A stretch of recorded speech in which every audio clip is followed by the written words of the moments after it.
Hello everyone. आज हम लोग स्टार्ट करते हैं अपने बेसिक्स ऑफ इकोनॉमिक्स से। यहाँ पर हम लोग जो बेसिक कॉन्सेप्ट है इकोनॉमिक्स के, जिनके ऊपर क्वेश्चन आए हुए हैं, वो लोग वो सारी चीज़ें करने वाले हैं।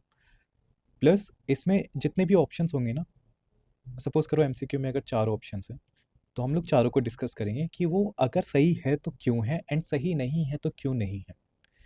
It is very important to analyse all the 4 options, वरना हम लोग लास्ट में एग्जाम में दोबारा से सेम गलतियाँ करके आएंगे।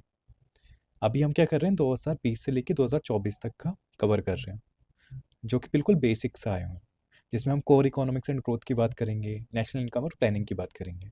प्लानिंग पे तो अभी यहाँ क्वेश्चन नहीं है। देखते हैं कौन कौन से क्वेश्चन हैं, ठीक है। पहला question, consider the investment in the following assets, how many of the above are consider as intangible investment. सबसे पहले तो आपको ये पता होना चाहिए इनटेंजिबल इन्वेस्टमेंट क्या होती है। ओके, सिर्फ अगर हम इनटेंजिबल का मतलब देखें तो वैसी चीज़ें जिन्हें हम टच नहीं कर सकते, फिजिकली टच नहीं कर सकते, बट इंटेंजिबल इन्वेस्टमेंट का मतलब but they hold some kind of value, ठीक है। ओके, अगर ब्रांड है कोई, तो obviously it hold some kind of value, some kind of power, influence करती है हम लोगों को, हम लोग उसे खरीदते हैं, ज़्यादा प्राइस में भी खरीदते हैं। तो brand recognisation, yes, it has certain value, but it's intangible, हम इसे छू नहीं सकते। इन्वेंट्री, इन्वेंट्री कुछ भी अगर चीज़ें स्टोर पड़ी हुई है, कपड़े हो गए आपके गोडाउन में, ठीक है, पेन्स हो गए, जिन्हें हम छू सकते हैं, वो इन्वेंट्री कहते हैं जिन उस चीज़ को। तो इसे तो हम छू सकते हैं, तो ये तो इंटेंजिबल इन्वेस्टमेंट नहीं हुआ, ये तो टेंजिबल इन्वेस्टमेंट हुआ। Intellectual property, obviously intangible investment. Mailing list of clients, intangible investment. कैसे है, मैंने यहाँ पर नीचे दिया हुआ है, intangible investment are non physical assets that hold the value of a business but can not physically touched. Hold तो करती है वो value for the business, but उसे फिजिकली आप टच नहीं कर सकते हो। क्या क्या चीज़ें होती हैं ऐसी, जैसे ब्रांड रिकॉग्नाइजेशन हो गया, पेटेंट हो गया, कॉपीराइट्स हो गया, ट्रेडमार्क हो गया, गुडविल हो गया।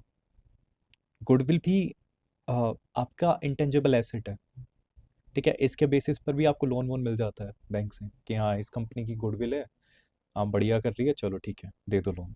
Customer data, intellectual property rights, ये सारी चीज़ें आपकी इंटेंजिबल इन्वेस्टमेंट है। अब हर एक एसेट को इवेल्युएट हम लोग ऊपर कर भी चुके हैं, बट एक बार फिर भी देख लेते हैं कि ब्रांड इक्विटी एक इंटेंजिबल एसेट है, इसे फिजिकली टच नहीं कर सकते बट वैल्यू ऐड करती है। जैसे कि हमने ब्रांड्स कौन कौन से, एप्पल हो गया, नाइक हो गया, इनकी खुद ब खुद ब्रांड वैल्यू है बिलियंस में।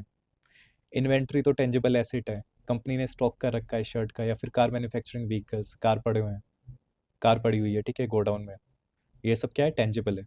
इंटेलेक्चुअल प्रॉपर्टी, पेटेंट, कॉपीराइट, ये इंटेंजिबल एसेट है because they hold certain kind of value but no physical presence is there. जैसे किसी ने पेटेंट ड्रग का जो फॉर्मूला है फार्मास्यूटिकल कंपनी का, वो एक इंटेंजिबल एसेट है। Mailing list of client, Amazon और फ्लिपकार्ट जो कस्टमर को ईमेल भेजते हैं फॉर पर्सनलाइज्ड एडवर्टाइजिंग, वो इंटेंजिबल एसेट है उनका। ओके, टेंजिबल और इंटेंजिबल एसेट्स, ये यहाँ पर इसकी समरी दी हुई है, आप लोग पढ़ सकते हो। ये 2023 में आया हुआ था क्वेश्चन। चलो 2022 में क्या क्वेश्चन आया, तो ये एनएफटी से आया, ये थोड़ा करंट अफेयर्स से इंस्पायर्ड था। ओके, सबसे पहले तो आपको ये पता होना चाहिए कि नॉन फंजिबल टोकन्स क्या होते हैं। दो तरह के टोकन्स है, fungible and non fungible. Fungible means something that can be exchanged for another item of the same time, of same type. Same type same type का अगर दूसरा आइटम है तो उसके बदले आप चीज़ को एक्सचेंज कर सकते हो। लाइक 100 रुपये का नोट है, इसे आप दो 50-50 के दो दूसरे नोट ले लो, सेम 1:1 पर चेंज हो गया, 100 रुपये यहाँ मिल गए, 100 रुपये ये थे, चेंज कर लिया आपने, फंजेबल है। वाइल नॉन फंजेबल, जो नॉन फंजेबल होते हैं, means something is unique and can not be exchange on equivalence, equal value पे चेंज नहीं हो सकता। फॉर एग्जाम्पल मोनालिसा की पेंटिंग, अब ये मोनालिसा की पेंटिंग है और मैं एक घोड़े की पेंटिंग जो घर पर लगी हुई है उसे ले जाऊँ कि भाई मेरे पास भी पेंटिंग है, तेरे पास भी पेंटिंग है, लेट्स एक्सचेंज इट। बट वो एक्सचेंज नहीं हो सकती क्योंकि this is something unique and that can not be exchange on equal values कि हाँ ये भी पेंटिंग है ये भी पेंटिंग है चलो चेंज कर लो। सेम टाइप ऑफ आइटम तो है but unique prices non fungible. ठीक है, तो ये नॉन फंजिबल का मतलब होता है। ओके, अब ये कह रहे हैं they enable the digital representation of physical asset. पहला, they are unique cryptographic tokens that exist on blockchain. क्या ये यूनिक क्रिप्टोग्राफिक टोकन्स है जो कि एग्जिस्ट करते हैं ब्लॉकचेन पे? दे कैन बी ट्रेडेड और exchanged at equivalency and therefore can be used as a medium of commercial transactions. क्या ये सच है?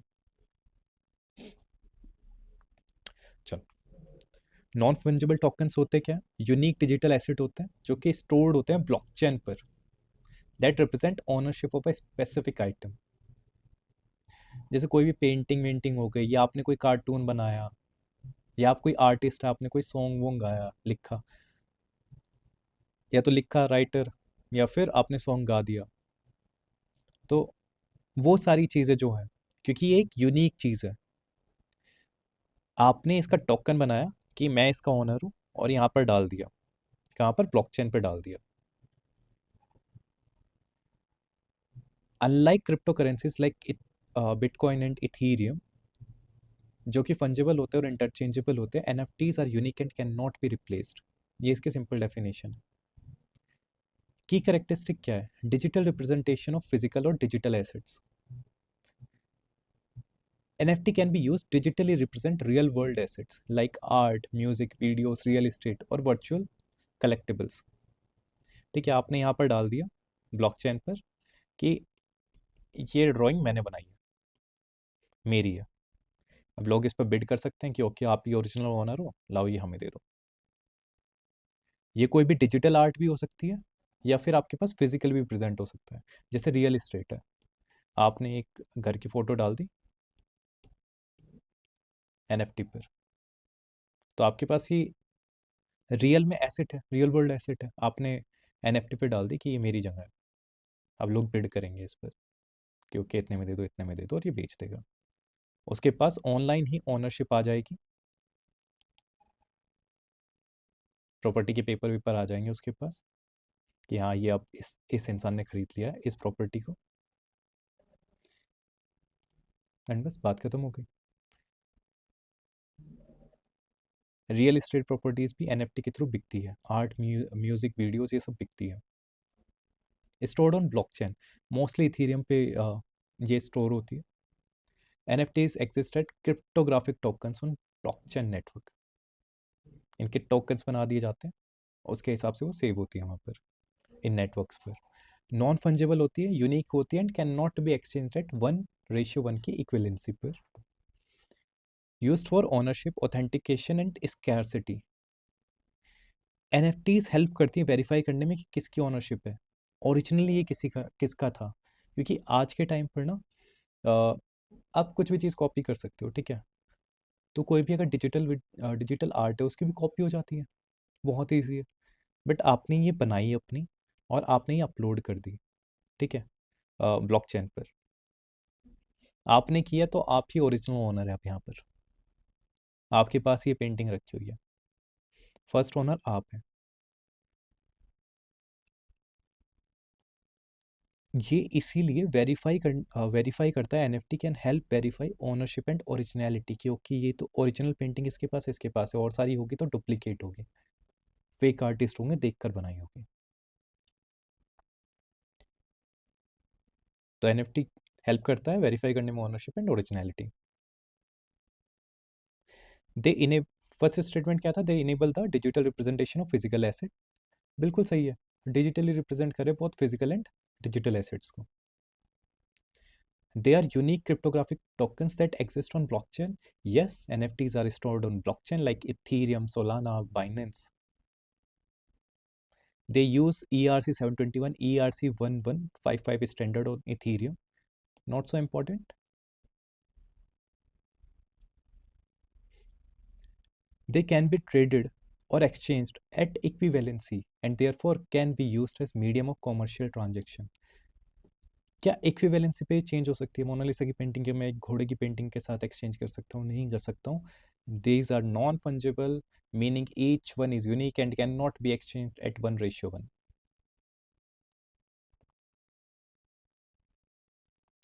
Okay, one more thing. देखो स्टेटमेंट 3 एक एक्सट्रीम आइडिया है, ठीक है, suggesting that NFT can be used as a medium of commercial transaction. This is misleading because NFT are not currency but digital assets. Digital assets को आप 1:1 की equivalency पे कभी बेच ही नहीं सकते हो।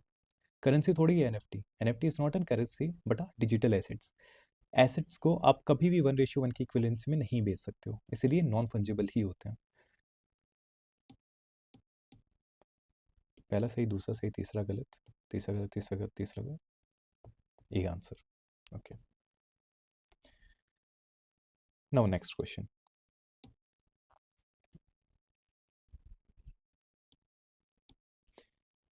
other things remaining unchanged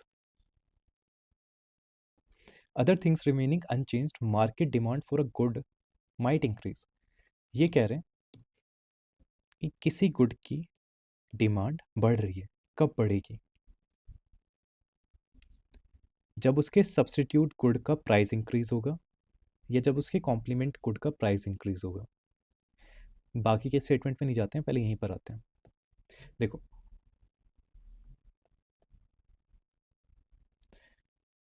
how to guess in UPSC, complement and substitute goods एकदम अपोजिट होते हैं, behave oppositely. If one is correct the other one is for sure wrong, ठीक है।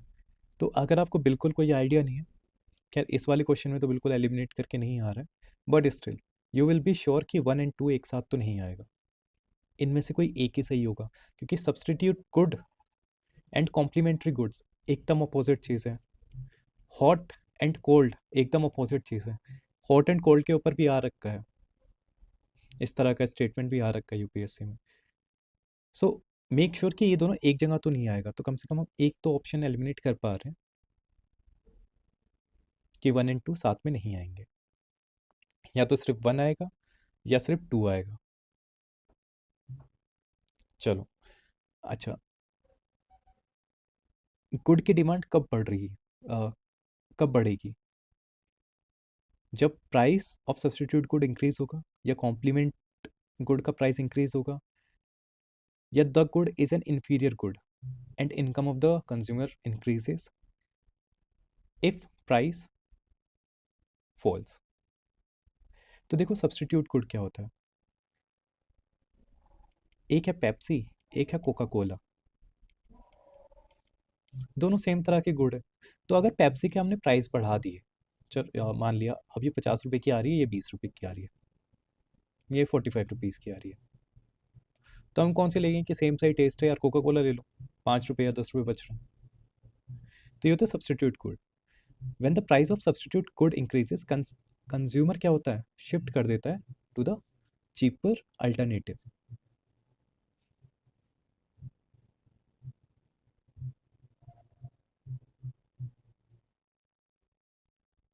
सो higher price of substitute good increases demand.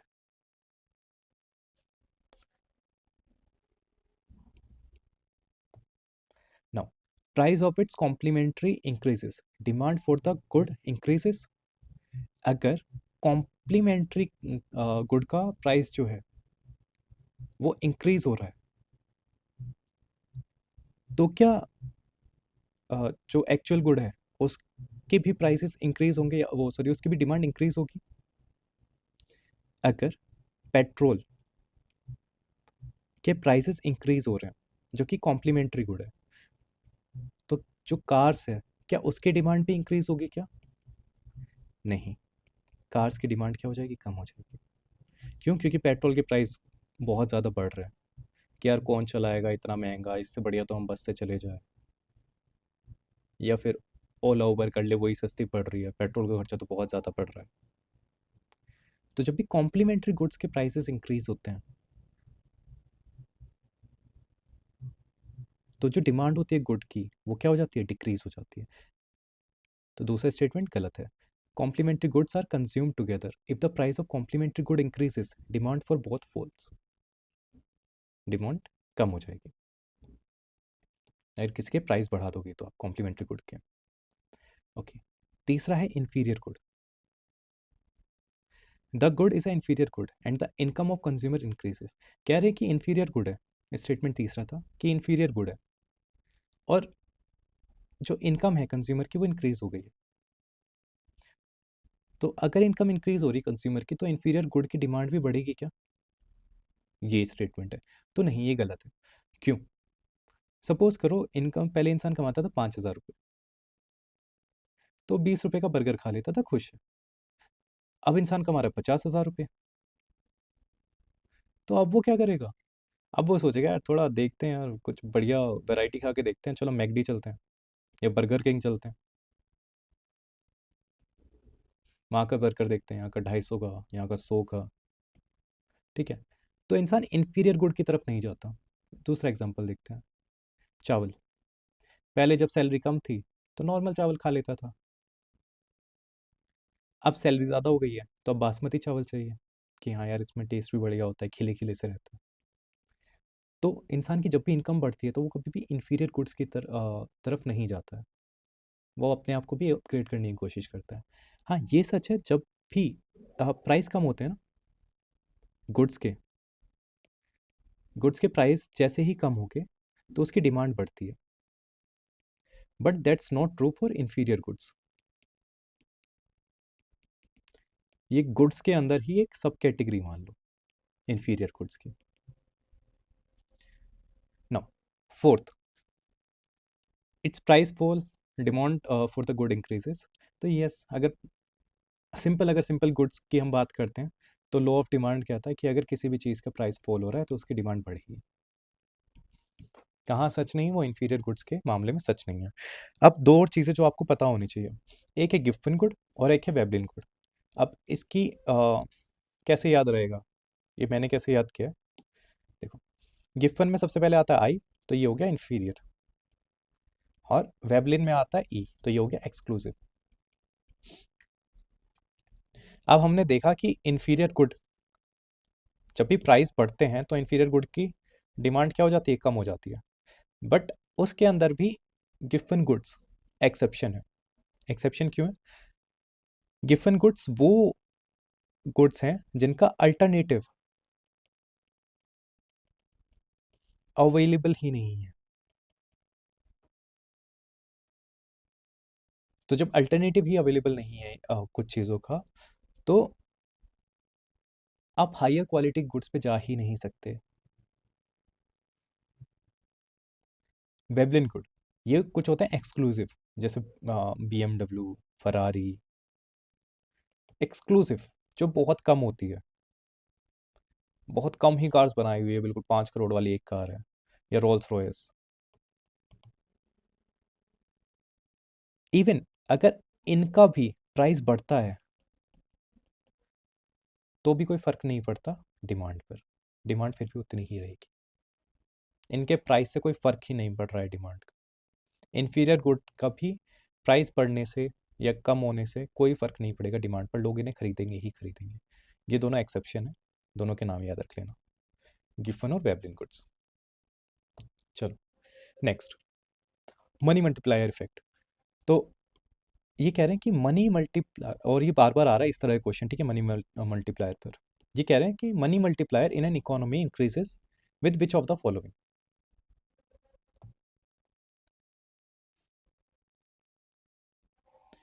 Money multiplier कब economy में ज़्यादा होगा?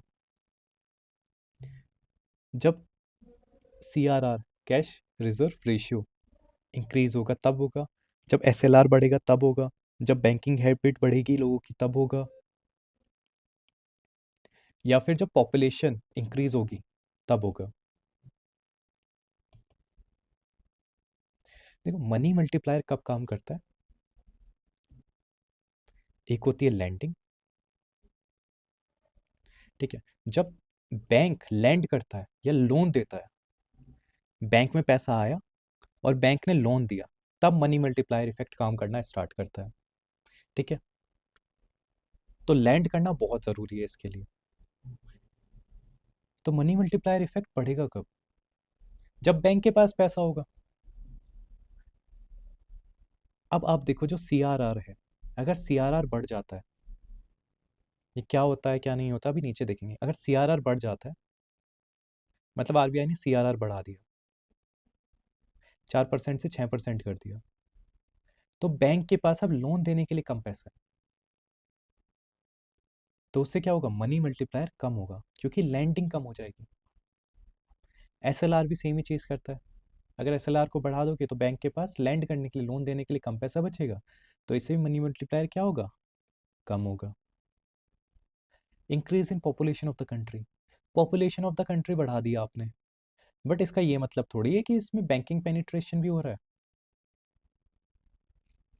अगर लोग बैंक में पैसा ही नहीं जमा कर रहे हैं तो भी मनी मल्टीप्लायर नहीं बढ़ेगा। Increase in banking habits of people, अगर बैंकिंग हैबिट बढ़ रही है मतलब बैंक में ज़्यादा पैसा जा रहा है, बैंक में ज़्यादा पैसा जा रहा है मतलब लोन देने के लिए बैंक्स के पास ज़्यादा पैसा है, और जितना ज़्यादा लोन देगा उतनी ही ज़्यादा क्या होगी? Money multiplier in the economy. देखो, money multiplier determines how how much money supply expand for every unit of base money in the economy. तो RBI प्रिंट करता है, उसे ही हम हाई पावर्ड मनी कहते हैं, M0। तो प्रिंट करके उसने मनी दे दी, लोग के पास चली गई। अब लोग उसे क्या करेंगे? बैंक में जमा करेंगे। अगर अपने पास ही रख ली तो मनी मल्टीप्लायर इफेक्ट नहीं आता है इकोनॉमी में। मनी मल्टीप्लायर इफेक्ट तब आता है जब वो बैंक के पास जाती है और बैंक उसे लैंड करना स्टार्ट करता है, तो मनी बढ़ने लगती है खुद ब खुद। कैसे बढ़ती है वो हम कभी और देखेंगे, but this is the concept. Okay, और मनी मल्टीप्लायर इनवर्सली रिलेटेड होता है CRR एंड SLR के, मतलब रिजर्व रेशियो के।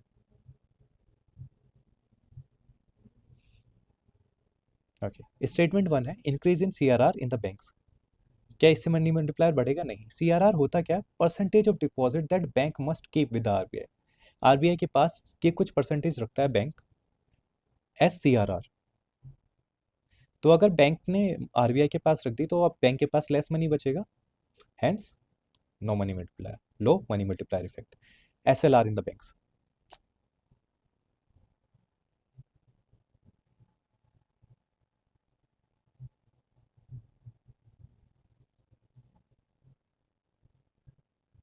Okay, SLR in the banks.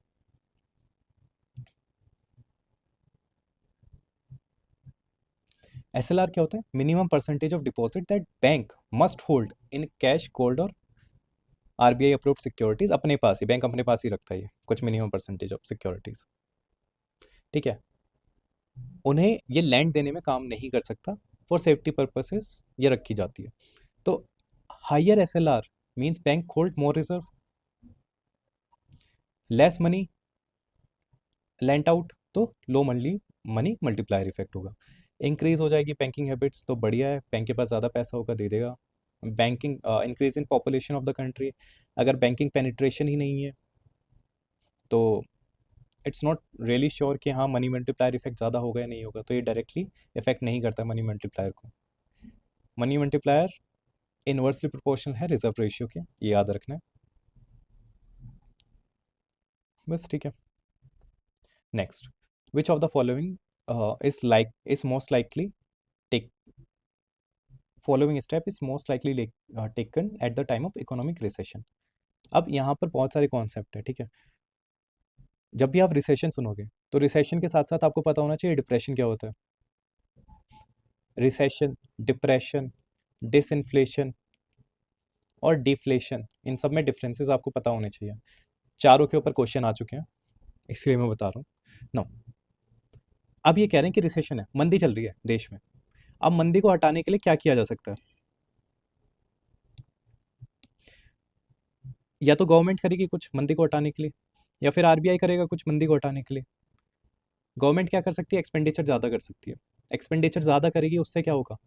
Economy में ज़्यादा पैसा जा रहा है, गवर्नमेंट एक्सपेंड कर रही है, एक्सपेंडिचर ज़्यादा कर रही है तो जॉब्स ऑफ ज़्यादा क्रिएट होगी। ठीक है, इंफ्रा बना रही है, रोड बना रही है, हॉस्पिटल्स बना रही है, उसमें काम करने के लिए वर्कर्स की ज़रूरत पड़ेगी, तो जॉब ज़्यादा जनरेट हो रही है, बढ़िया है। इंफ्रा और रोड डेवलपमेंट हो रहा है, तो गवर्नमेंट एक्सपेंडिचर ज़्यादा कर सकती है रिसेशन के टाइम पर। मंदी चल रही है ना, तो ये मंदी कम हो जाएगी, बढ़िया है, एक्सपेंडिचर ज़्यादा करेगी तो। दूसरा, गवर्नमेंट क्या कर सकती है, टैक्स कम कर सकती है, तो डिस्पोजेबल इनकम जो होगी लोगों के पास वो ज़्यादा बचेगी, लोग ज़्यादा खर्चा कर पाएंगे। गवर्नमेंट ये दो काम कर सकती है। आरबीआई क्या कर सकती है, या तो इंटरेस्ट रेट घटा सकती है, या फिर एसएलआर और सीआरआर रिक्वायरमेंट को कम कर सकती है, रिजर्व रिक्वायरमेंट को कम कर सकती है। इन चारों तरीके से हम लोग रिसेशन को कंट्रोल कर सकते हैं। तो पहला कह रहा है कट इन टैक्स रेट्स, सही बात है, बढ़िया है। Accompanied with increase in interest rate, तो इंक्रीज करेगा इंटरेस्ट रेट, नहीं, कम करना चाहिए। Increase in expenditure on public project, क्या इंक्रीज होना चाहिए एक्सपेंडिचर ऑन पब्लिक प्रोजेक्ट, बिल्कुल, ये रहा expenditure. Increase in tax rate accompanied with reduction in interest rate, tax rate बढ़ना चाहिए, नहीं, गलत है। Reduction in expenditure on public project, क्या एक्सपेंडिचर को रिड्यूस करना चाहिए पब्लिक प्रोजेक्ट पर, नहीं, इससे तो और भी ज़्यादा मंदी आएगी। चलो, नेक्स्ट है ये सीपीआई और डब्ल्यूपीआई। हमने कल इसके ऊपर क्वेश्चन भी किया है, ठीक है, इकोनॉमिक्स के सिंपल एमसीक्यू में मैंने आपको बताया था क्या क्या इंपॉर्टेंट है, तो इसी तरह क्वेश्चंस यहाँ भी आ रहे हैं। क्या पूछ रहे हैं कि सीपीआई में, सीपीआई इंडेक्स में फूड का हाइयर परसेंटेज होता है, वेटेज होता है। WPI does not capture services, but CPI करता है। Reserve Bank of India has now adopted WPI as its key measure of inflation, क्या डब्ल्यूपीआई को की मेजर ले रखा है आरबीआई ने फॉर इन्फ्लेशन मेजर करने के लिए, तो ये नहीं है तो क्यों नहीं है, क्यों नहीं है, तो कोई तो वजह होगी कि आरबीआई ने डब्ल्यूपीआई नहीं रखा, सीपीआई रखा है। आंसर तो 1 और 2 है, 2020 का क्वेश्चन है, क्यों है देख लेते हैं। देखो, सीपीआई पहले तो रिटेल लेवल इन्फ्लेशन देखता है और डब्ल्यूपीआई होलसेल लेवल इन्फ्लेशन देखता है। सीपीआई इंक्लूड करता है सर्विसेज को, डब्ल्यूपीआई नहीं करता है। फूड वेटेज हायर है, लोअर है। Used by RBI, yes, for monetary policy, WPI को नहीं करते हैं। Capture supply shocks, less responsive, more responsive. WPI wholesale inflation देखता है, तो जो सप्लाई शॉक्स होते हैं सबसे पहले डब्ल्यूपीआई में हमें पता चलते हैं। मैन्युफैक्चरिंग सेक्टर को देखता है पूरा पूरा डब्ल्यूपीआई। सीपीआई रिफ्लेक्ट करता है actual cost of living for consumers, और जो आरबीआई भी पॉलिसीज बनाता है वो फॉर द कंज्यूमर्स होती है। सीपीआई इंक्लूड करता है सर्विसेज को, which forms a large part of modern economies. Services हमारी इंडिया में मॉडर्न इकोनॉमीज में, इवन इंडिया में भी और मॉडर्न इकोनॉमीज में भी सर्विस एक बहुत लार्ज पार्ट है। तो अगर हम सर्विसेज को ही कैप्चर नहीं करेंगे तो हम इन्फ्लेशन मेजर कैसे कर रहे हैं। CPI is globally preferred for inflation targeting, US Fed, ये सब सीपीआई ही यूज करते हैं। चलो, यहाँ पर मैंने कुछ चीज़ें दे रखी हैं, वो देख लेना। द वेटेज सीपीआई में वेटेज क्या 45% है, because it represent retail level consumer spending. आज भी देखो, अब हम लोग तो बहुत जगहों पर खर्च करते हैं, बट आज भी सिर्फ जो 10% है ना इंडियंस, वही 25,000 रुपये कमा पा रहे हैं। सिर्फ 10% इंडियंस 25,000 कमा पा रहे हैं। अगर आप 25,000 से ज़्यादा कमा रहे हो मतलब आप 10% के अंदर आ जाते हो। बाकी के 90% जो इंडियंस है वो 25,000 भी नहीं कमा पा रहे हैं। तो उनके लिए तो खाना, रोटी, फल फ्रूट क्या महंगे हो रहे हैं, दाल चावल के रेट कितने हैं, 90% को इनसे बहुत ज़्यादा फर्क पड़ रहा है, इसीलिए इतना हायर परसेंटेज है फूड आइटम्स का कि यार ये तो कम ही रहनी चाहिए, वरना आंदोलन हो जाएगा एकदम। Okay, WPI gives low weightage to food as it track wholesale prices where manufactured goods have a high share. ठीक है, डब्ल्यूपीआई कैप्चर नहीं करता है चेंजेस को, सीपीआई करता है, ये हम लोग देख चुके हैं। सो अगर हेल्थ केयर में या ट्यूशन फीस में राइज हो रही है तो उसका मेजर हमें कैसे कौन बताएगा, सीपीआई बताएगा rather than WPI. Health care, आपकी ट्यूशन फीस, आपकी स्कूल फीस, आपकी ट्रांसपोर्टेशन फीस, इन सब के बारे में कौन इंडिकेटर दे रहा है, सीपीआई दे रहा है। सो ऑब्वियसली आरबीआई भी इसी को यूज़ करेगी ना, क्योंकि इन सब चीज़ों का, ट्रांसपोर्टेशन में बस का किराया कितना हो गया आपका, ठीक है, पेट्रोल का कितना हो गया, इन सब चीज़ का इंडिकेटर कौन दे रहा है? बेस्ट इंडिकेटर कौन दे रहा है? सीपीआई दे रहा है सर्विसेज का। तो ये आपको ध्यान में रखना है कि health care facilities, tuition fees, या फिर आपकी ट्रांसपोर्टेशन में कितने ज़्यादा बढ़ गए हैं पैसे, बस इसमें किराया कितना बढ़ गया, इन सब का जो ट्रू इंडिकेटर है वो सीपीआई है। इसलिए आरबीआई भी इसे यूज़ करता है। आरबीआई सीपीआई को यूज़ करता है, ठीक है, for inflation targeting under monetary policy framework agreement. ये वाला क्वेश्चन भी बहुत इंपॉर्टेंट है, इसका बहुत जगह पर एक्सप्लेनेशन लोग नहीं दे पाते हैं, तो देख लो इसे। देखो, इफ़ यू विड्रॉ 1 लाख रुपए एक साथ आपने विड्रॉ कर लिया कैश में from demand deposit account at your bank, the immediate effect और aggregate money supply in the economy क्या होगा? रिड्यूस होगा 1 लाख से, इंक्रीज हो जाएगा, इंक्रीज बाय मोर देन इतना, लीव इट अनचेंज्ड। इसका आंसर ये है D, to leave it unchanged. But कैसे? देखो, जब ये मनी सप्लाई की डेफिनेशन देखते हैं ना,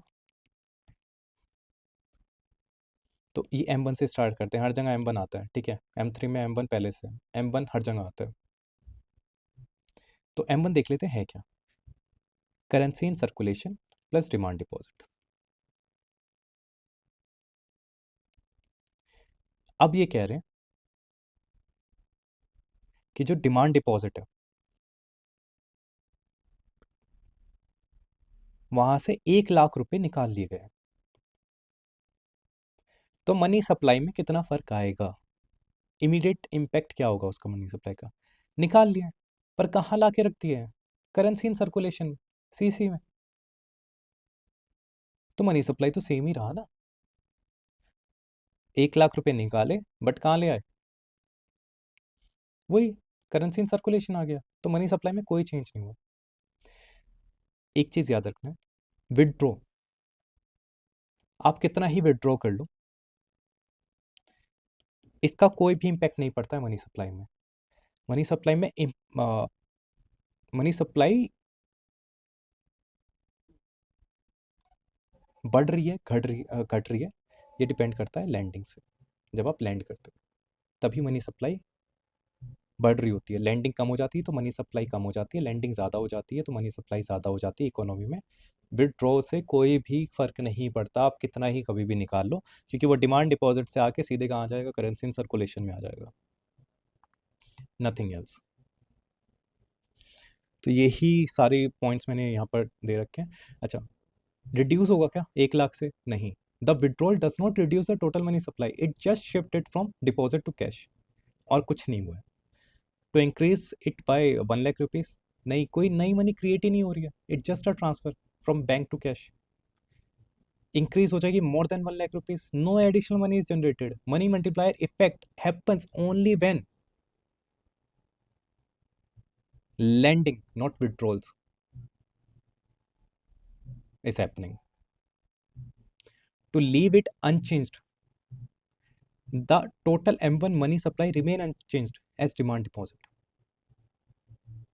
हाँ, सही बात है, डिमांड डिपॉजिट से सीधे करेंसी इन सर्कुलेशन में आ गया, तो अनचेंज रह गई वो। ओके, यहाँ पर ये सब मैंने दे दिया, एक बार इसे पढ़ लेना, समरी।